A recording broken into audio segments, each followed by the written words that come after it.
Então vamos lá, vamos começar aqui. Gente, então como eu estava falando, vamos começar para deixar claro aqui, contexto aqui da nossa matéria. Nós vamos começar a matéria sobre nulidades, a teoria geral das nulidades, para deixar mais claro.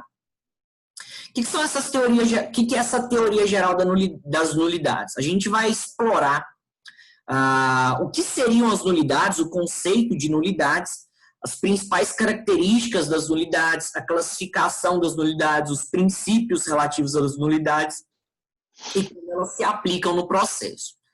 Então, eu faço esse contexto começando com a fala do doutrinador Nelson Nery. O que o Nelson Nery fala? O Nelson Nery fala que existe um princípio, que é o princípio da tipicidade dos atos processuais. Quando a gente fala em tipicidade, a gente está falando de previsão legal. O que é o princípio da tipicidade de atos processuais? Nelson Nery fala que existem alguns atos processuais que eles são típicos, ou seja, existem alguns atos processuais que são previstos em lei.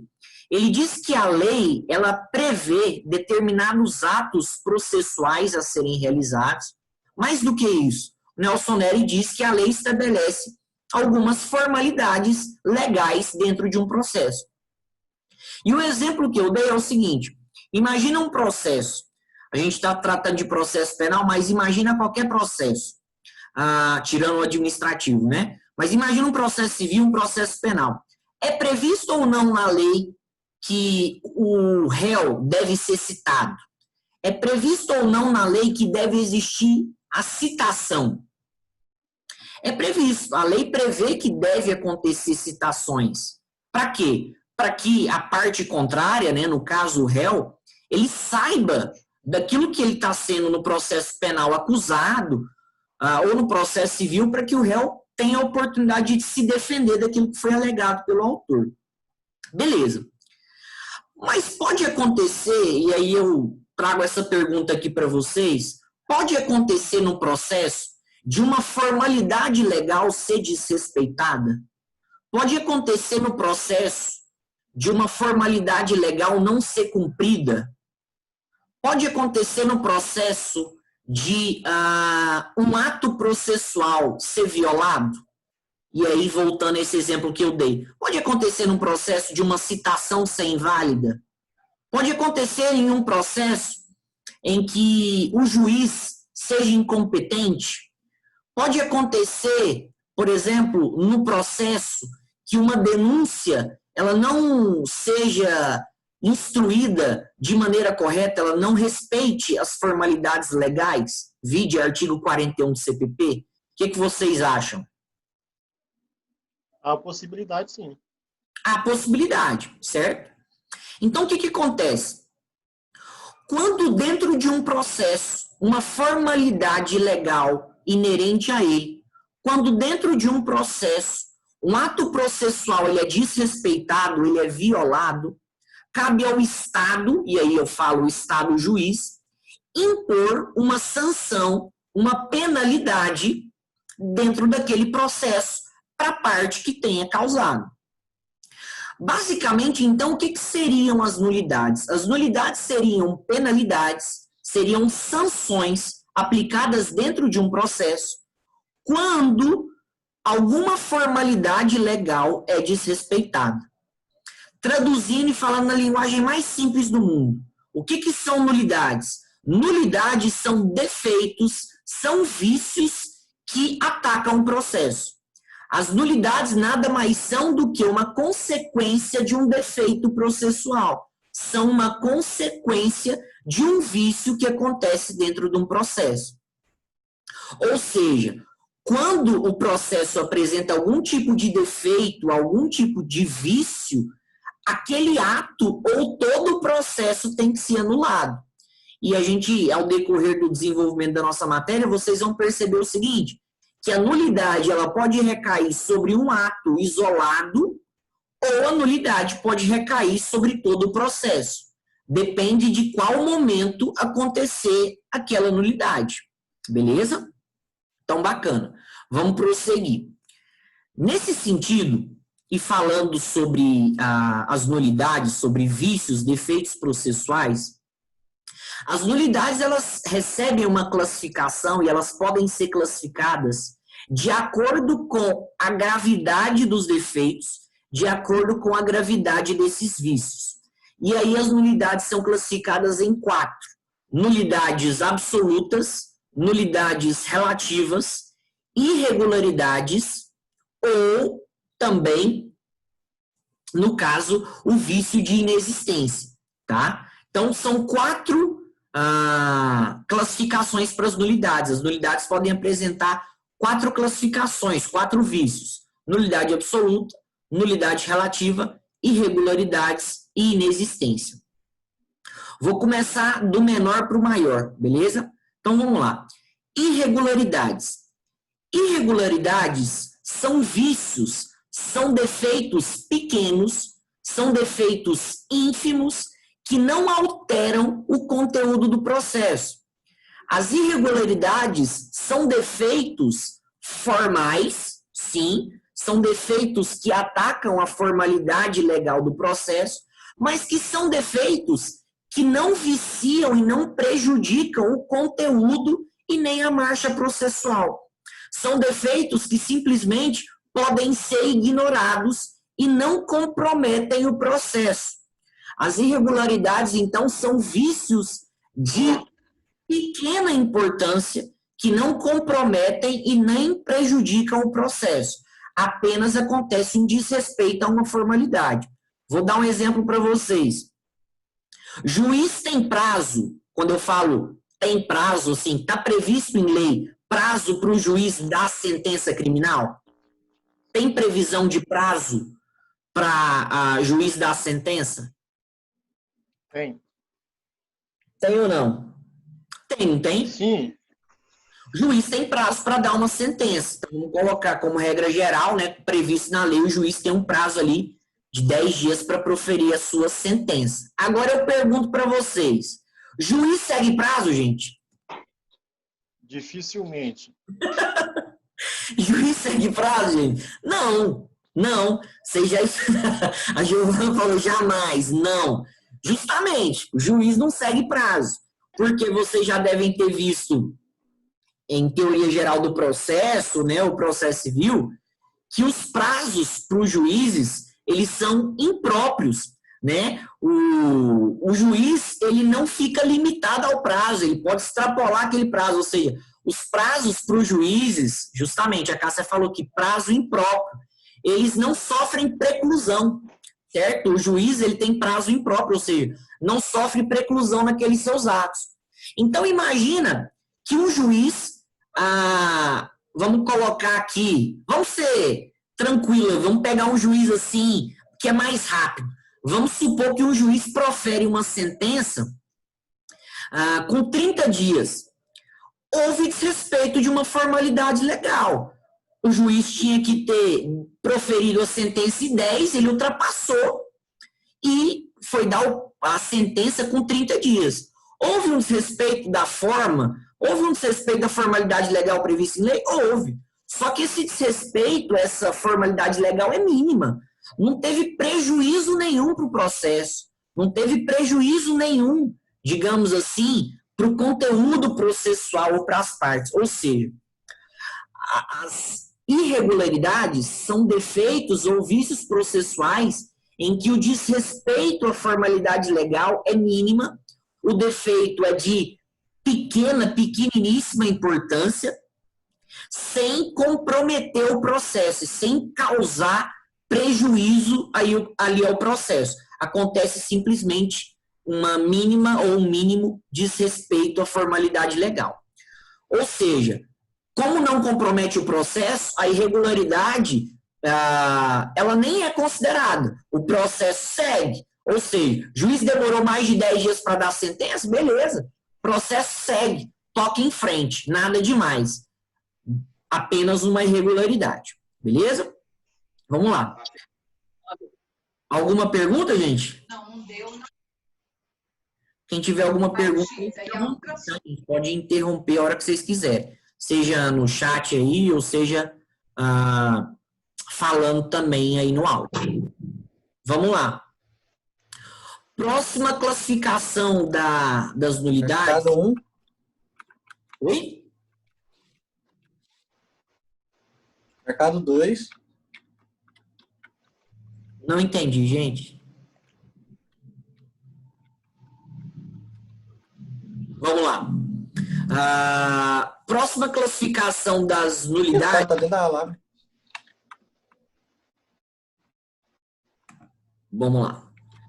Próxima classificação aí das nulidades diz respeito a... Default 1.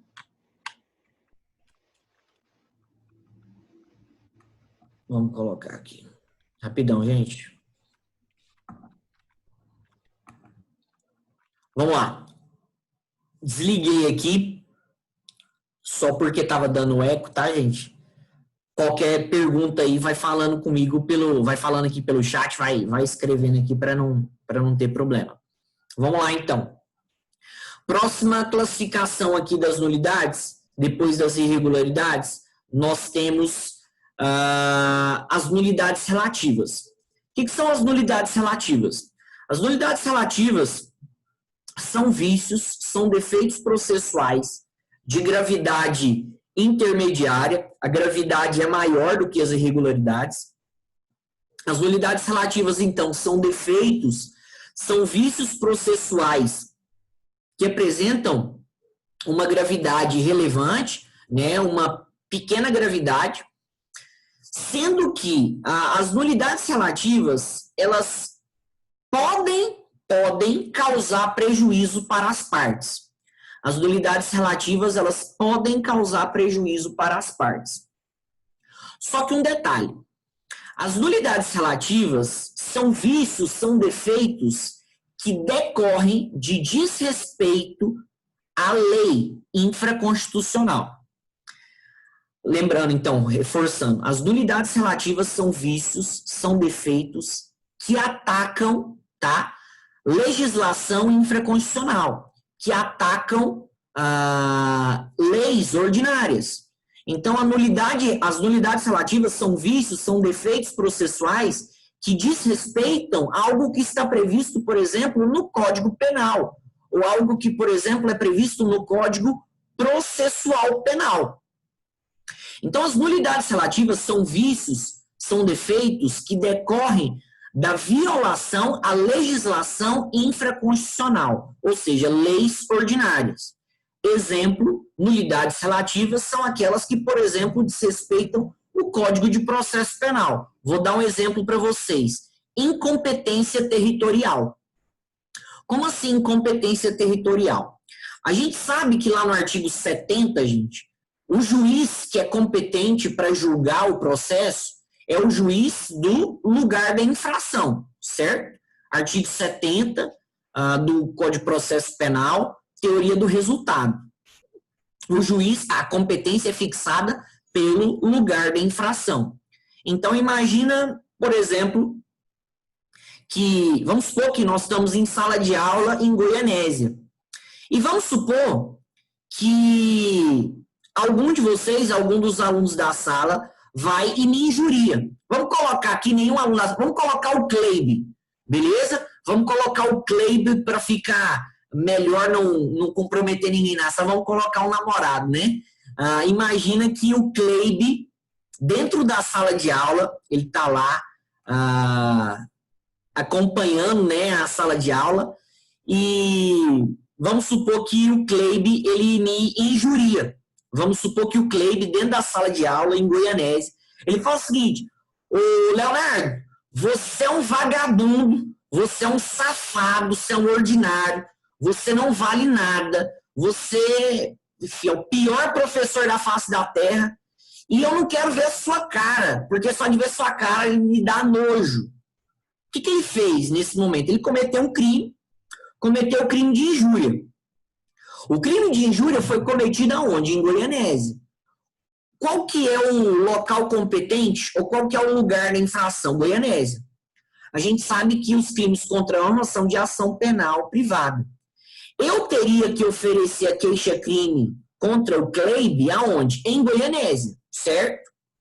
O local da infração. Só que eu, Léo, eu sou de Anápolis. Eu sou de Anápolis, certo? Eu venho para Anápolis e ofereço a queixa-crime contra o Cleibe aqui em Anápolis. Vamos ver aqui. Tá, Mandinha, acabei de admitir a Raíssa aqui. Beleza, eu tinha admitido já antes a Raíssa, mas não sei o que estava acontecendo aqui. Ver se ela conseguiu entrar agora. Vamos lá. Então, eu ofereço a queixa-crime contra o Cleibe aqui em Anápolis. Pergunto, houve um desrespeito a uma formalidade legal? Houve desrespeito. Eu violei, entre aspas, vamos colocar aqui, o Código Processual Penal. Lá no Código Processual Penal estava falando que a competência é fixada pelo lugar da infração. E eu ofereci a queixa-crime aqui em Anápolis, que é o local, digamos assim, né, a minha cidade de origem. Beleza.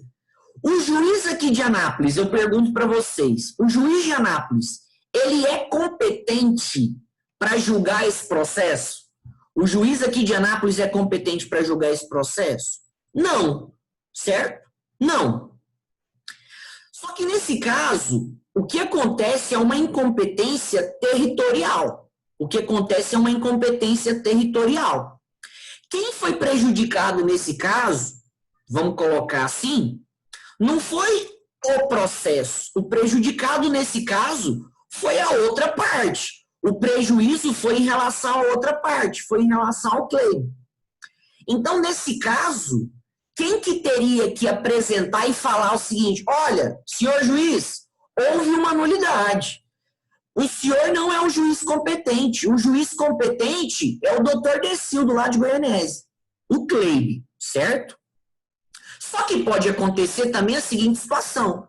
O Cleibe deixa passar, fala o seguinte, vamos lá para Anápolis. Bom que a gente passeia lá em Anápolis e a gente conhece a cidade. Para mim não tem problema não. Continua o processo lá.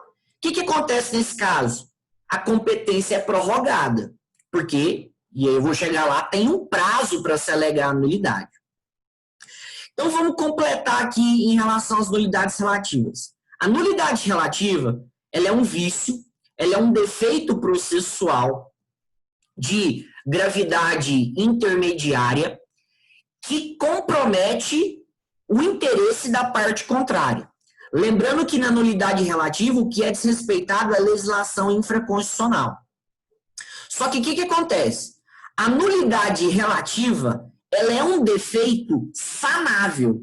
A nulidade relativa é um defeito sanável. É um defeito que pode ser corrigido. Adiante. A nulidade relativa, e aí o exemplo de nulidade relativa que eu dou para vocês é o do exemplo incompetência territorial. A nulidade relativa, ela tem um momento para ela ser arguida. A nulidade relativa, ela tem um prazo para ela ser arguida. Ela não pode ser alegada a qualquer momento. Ela tem um prazo para ela ser arguida. E a gente vai falar mais para frente nas próximas aulas, está lá no artigo 571 no Código de Processo Penal, que são os momentos para a arguição das nulidades relativas. Outra coisa, para acontecer a arguição da nulidade relativa, a parte precisa demonstrar prejuízo. A parte precisa demonstrar que ela foi prejudicada. Ou seja, e aí só contextualizando para vocês conseguirem visualizar no sentido mais prático. Nesse caso, imagina que o Cleibe fala o seguinte, eu não consigo me deslocar para Anápolis. Minha residência, meu domicílio é em Goianésia. Eu quero que o processo continue aqui, porque para mim é inviável. O que ele tem que fazer no processo? Ele entra com uma exceção de incompetência, certo? Ele entra com uma exceção de incompetência, falando que o juiz aqui de Anápolis é incompetente, falando que o juiz competente é o de Goianésia, porque é o juiz do local da infração. Alegando essa nulidade no momento correto, e aí eu até falo para vocês, a gente teve prática processual penal semestre passado, não sei se vocês lembram, as nulidades elas são arguidas como preliminar, tá gente? As nulidades elas são arguidas antes do mérito. Então, elas são arguidas como preliminar. O que acontece? Arguindo a nulidade no momento certo, o juiz aqui de Anápolis, o que ele pode fazer? Ele transfere a competência lá para o juiz de Goianésia. Ou seja, o juiz aqui de Anápolis, recebendo e aceitando a exceção de incompetência do CLEIB, ele vai e remete o processo para o doutor Decildo. Beleza? Tranquilo? Até aqui? Dá um feedback aí, gente. Tá tranquilo até aqui? Alguma dúvida? Sim? Então, beleza, vamos lá. Então, deixar bem claro, nas nulidades relativas, o interesse é privado, ok? O interesse é privado, o interesse das partes. Bacana. Nulidade absoluta. O que são as nulidades absolutas? Nas nulidades absolutas, o defeito é grave. Nas nulidades absolutas, o vício é grave. Grave mesmo. Por quê? Nas nulidades absolutas, o interesse não é apenas das partes. Na nulidade absoluta, o interesse é público. Na nulidade absoluta, o interesse é público. Porque na nulidade absoluta, o defeito ele é grave ao ponto de desrespeitar, direta ou indiretamente, norma prevista na Constituição Federal. Reforço. Nas nulidades absolutas, os defeitos eles são graves ao ponto de desrespeitar direta ou indiretamente a Constituição Federal, ou que esteja previsto em Constituição Federal. Ou seja, o defeito é mais grave que na nulidade relativa, o interesse não é apenas das partes, o interesse é público, e na nulidade absoluta, o prejuízo ele já é presumido. Na nulidade absoluta, o defeito ele já é presumido. E vou já antecipar, até o Gilmarzão falou aqui. Na nulidade absoluta, o defeito ele é tão grave, ele é grave, né? Que ele não pode ser sanado. Na nulidade absoluta, o defeito, o vício, ele é insanável. Ele não pode ser sanado. Ele não pode ser corrigido. Mas, na nulidade absoluta, o defeito, a gravidade é tamanha e a gravidade ofende, como ofende a Constituição Federal, a nulidade absoluta ela pode ser arguida a qualquer tempo. Ela pode ser arguida a qualquer momento. As nulidades absolutas elas não sofrem preclusão. Então, lembrando, nas nulidades absolutas o interesse é público, o desrespeito é em relação à Constituição Federal. Os defeitos e vícios são insanáveis, não podem ser corrigidos, e as nulidades absolutas, como envolvem interesse público, não tem prazo para ser arguidas, elas podem ser arguidas em qualquer momento, não sofrem preclusão. Alguns exemplos aqui para vocês. O juiz que dá uma sentença sem fundamentação. O juiz que dá uma sentença condena um réu sem fundamentação. Artigo 93, inciso 9 da Constituição Federal. Nulidade absoluta. Por quê? Todo juiz, ele segue o livre convencimento motivado. Ele pode julgar da forma como ele quiser, mas ele tem que motivar as suas decisões. Um juiz que não motiva, que não fundamenta a sua decisão, ele incorre em nulidade absoluta. Vamos colocar aqui outros exemplos aqui. Um cumprimento de ordem de prisão via mandado judicial que acontece durante a noite. Pergunto, gente, pode ser cumprido, a casa ela pode ser violada de outra pessoa durante a noite por mandado judicial? Lembra do artigo 5º, inciso 11 da Constituição Federal? Não, não pode. A casa é asilo inviolável, ninguém nela podendo penetrar sem o consentimento do morador, salvo em caso de desastre, prestação de socorro flagrante e mandado durante o dia. O Elon falou, razão da matéria e pessoa, sim. Incompetência absoluta, a incompetência absoluta é uma modalidade, né? É uma forma de nulidade absoluta. Imagina o seguinte, imagina o doutor Decildo, e aí eu pergunto para vocês, doutor Decildo, juiz criminal de Goianésia, imagina que um homicídio, tá? Imagina que um crime de homicídio acontece e o MP processa, né, o réu lá no doutor Decildo. Doutor Decildo é competente, gente? Vamos colocar aqui. Eu vou retirar porque eu não sei se o doutor Decildo ele abrange aí a vara do júri. O pessoal aí de Goianésia que é mais familiarizado, o doutor Decildo é juiz da vara do júri também? É? Não, então vamos dar outro exemplo aqui. Imagina que, vamos supor que um crime de homicídio, tá, acontece e o MP processa, né, oferece a denúncia para um juiz civil, ou oferece a denúncia para um juiz criminal, tá, para um juiz criminal, mas é um juiz criminal competente pela vara de execução penal, beleza? Pergunto, o juiz criminal, apesar de ser juiz criminal competente lá da vara de execução penal, ele pode receber a denúncia num crime de homicídio?